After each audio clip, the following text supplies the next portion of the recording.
Bem-vindos à nossa conversa de hoje. Vamos mergulhar numa figura assim bastante complexa e cheia de contradições. Gilles de Reis, uma personalidade que deixou uma marca forte no final da Idade Média francesa. Exato. E a nossa análise aqui vai se basear bastante no material que a gente reuniu em Gilles de Reis, Herói, Monstro e o Barba Azul Medieval. O objetivo, então, é tentar entender esses contrastes tão extremos da vida dele, né? Como é que alguém que foi herói nacional, aclamado, lutando ali do lado da Joana d'Arc. Uma figura icônica. Pois é, como essa pessoa pôde depois ser acusada de crimes tão horríveis contra crianças.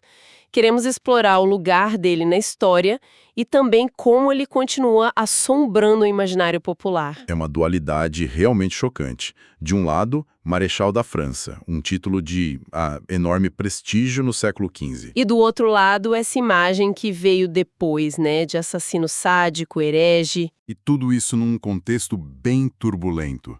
A Guerra dos 100 Anos rolando, uma época de fé muito intensa, mas também de violência cotidiana brutal mesmo. E as interpretações até hoje são divididas, né? Foi ele um pioneiro dos assassinos em série? Ou será que foi vítima de um jogo político, religioso? Fica a dúvida. É uma questão central. Bom, para a gente começar a entender essa figura tão controversa, vamos dar uma olhada nas origens dele. O Gilles de Reis nasceu por volta de 1405, lá no castelo de Champtocé, na Bretanha. Uma família poderosíssima, os Montmorency-Laval. Exato.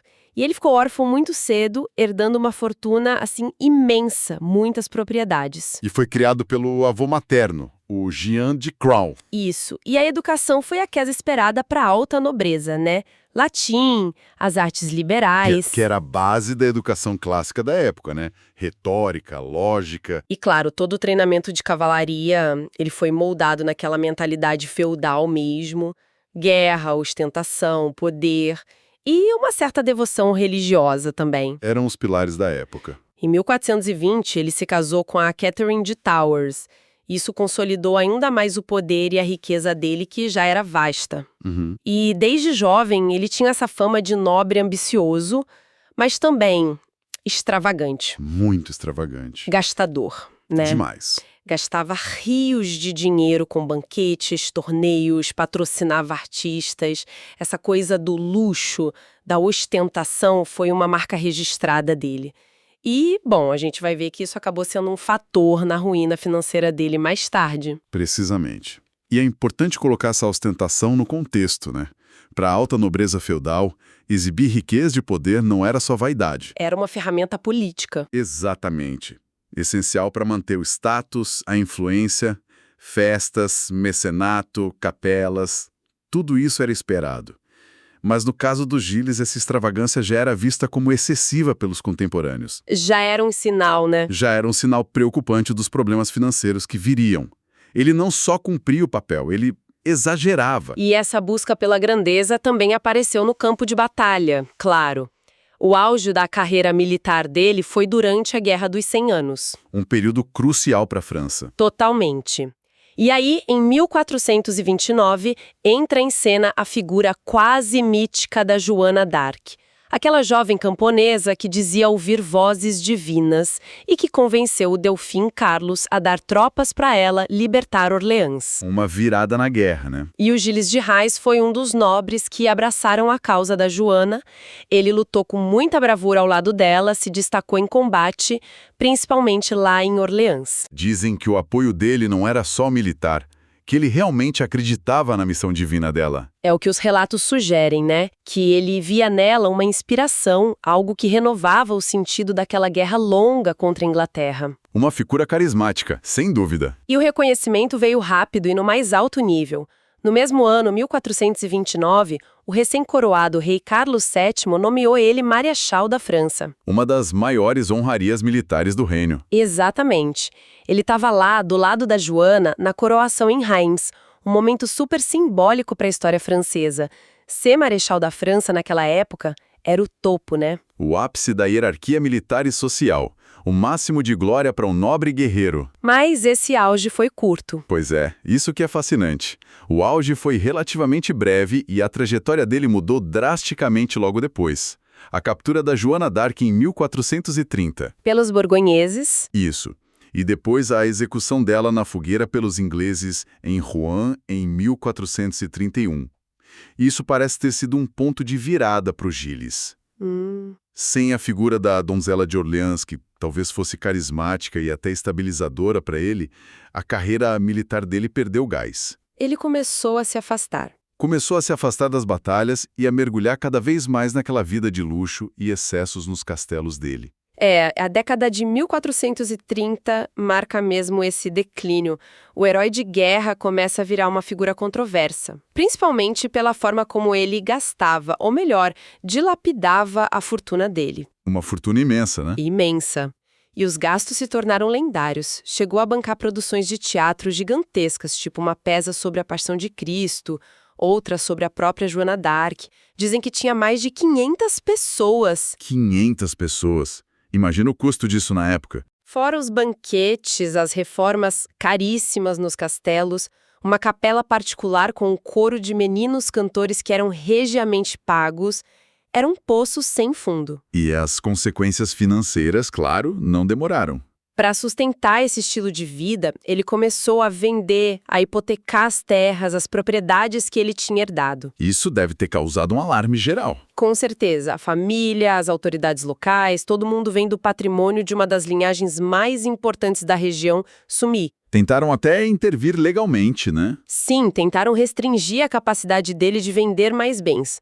O que mostra como a situação estava grave. E é aí, nesse cenário de crise financeira aguda, de isolamento crescente, que ele busca umas saídas, digamos, pouco ortodoxas. O lado místico começa a aparecer. Exato.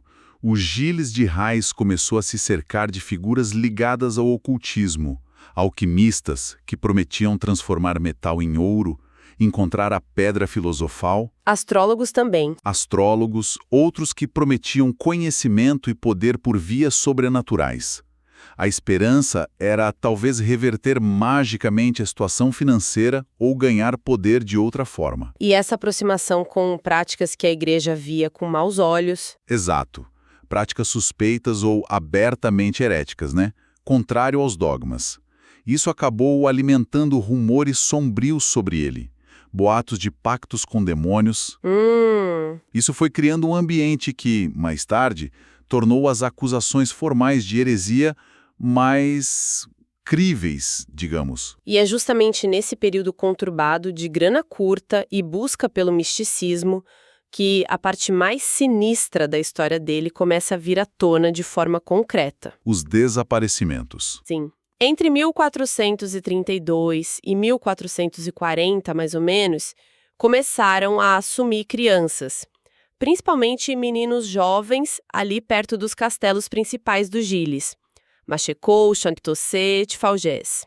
E os relatos que surgiram depois, no julgamento? Descreviam como servos de confiança do barão atraíam essas crianças pobres, muitas vezes com promessa de trabalho, né? Pajem, cantor no coro da capela, outros serviços.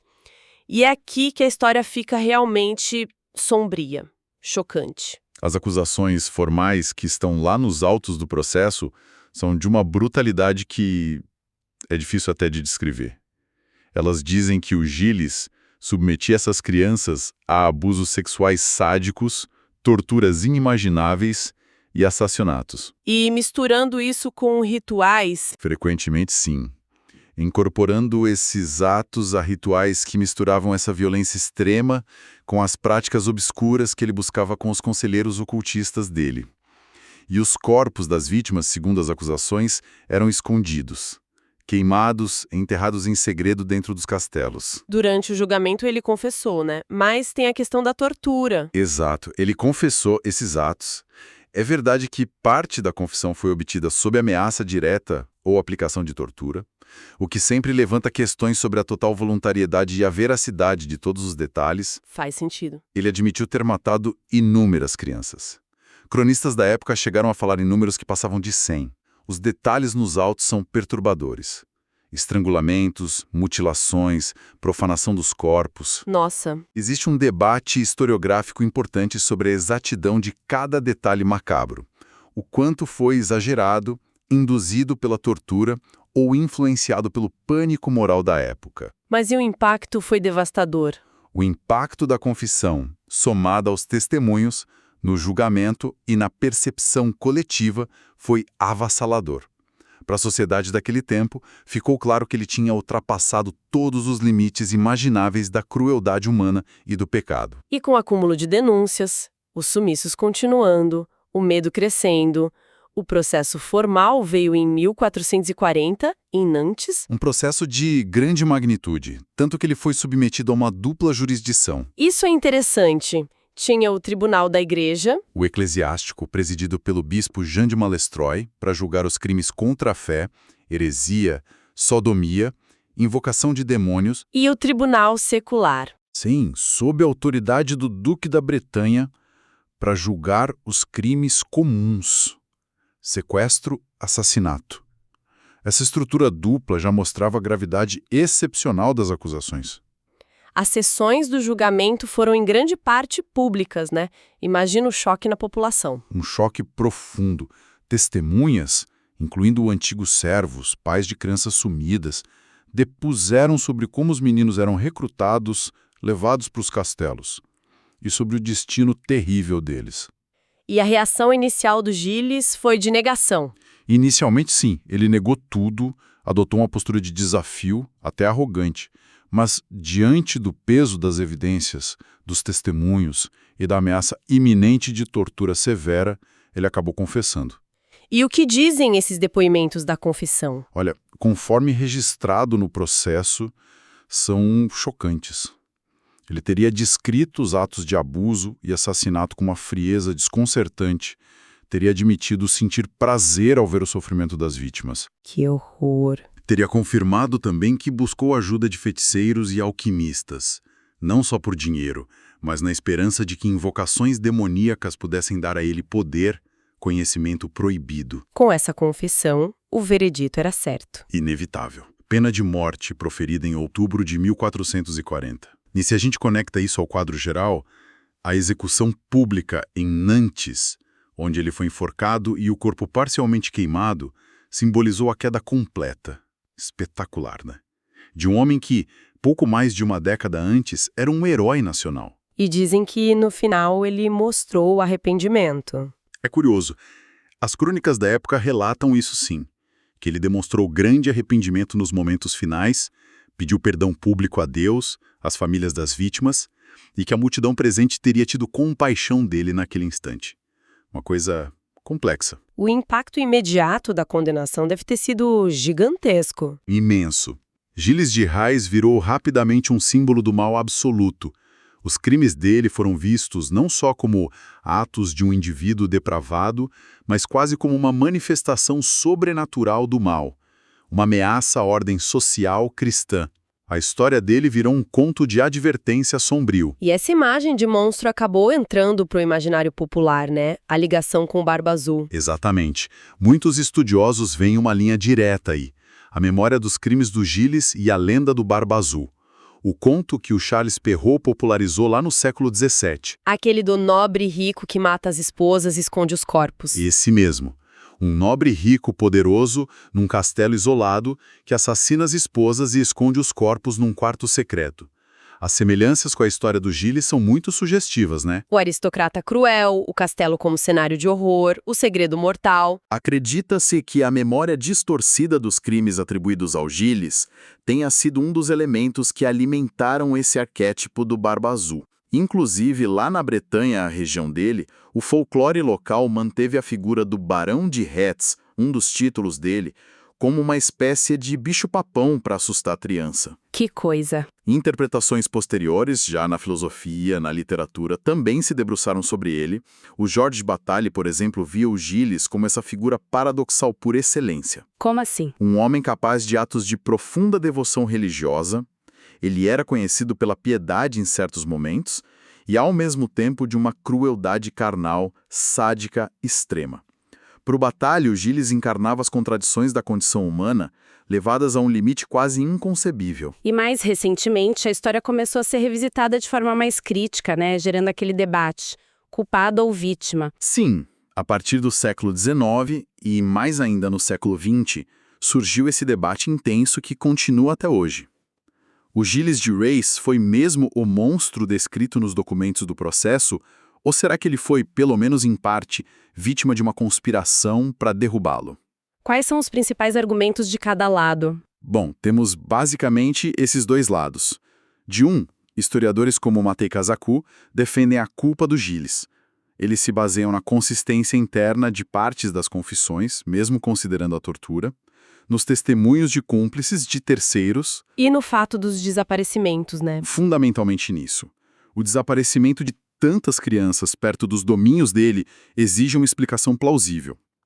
Para essa corrente, o Gilles de Rais seria, de fato, um serial killer avant la lettre, um assassino em série antes do termo existir, talvez um dos primeiros casos em larga escala documentados na Europa. E a visão revisionista, o que ela diz? Descarta tudo? Não necessariamente descarta tudo, mas questiona muito a validade e o contexto. Autores como Gilbert Proutot, alguns juristas que analisaram o caso, levantam a hipótese de manipulação do processo.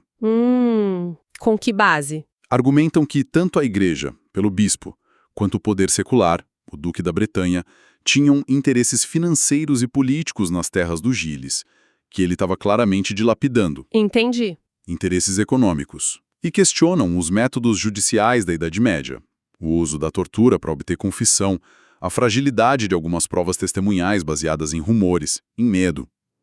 Nessa visão, Gilles pode ter sido um nobre excêntrico, talvez envolvido com alquimia, mas que foi convenientemente transformado em monstro por uma máquina político-eclesiástica interessada na queda dele e nos bens dele. E teve aquele julgamento simulado, né? Sim, menciona um julgamento simulado na França em 1992 por iniciativa privada, que o absolveu simbolicamente com base nas falhas processuais da época. Claro, é um evento sem valor histórico oficial, mas reflete essa corrente de pensamento. Isso levanta uma questão importante. Como a gente pode avaliar eventos históricos usando padrões de justiça de uma época tão diferente? É complicado, mas, independentemente dessa disputa sobre culpa ou inocência, o rótulo de serial killer medieval pegou, né? Pegou.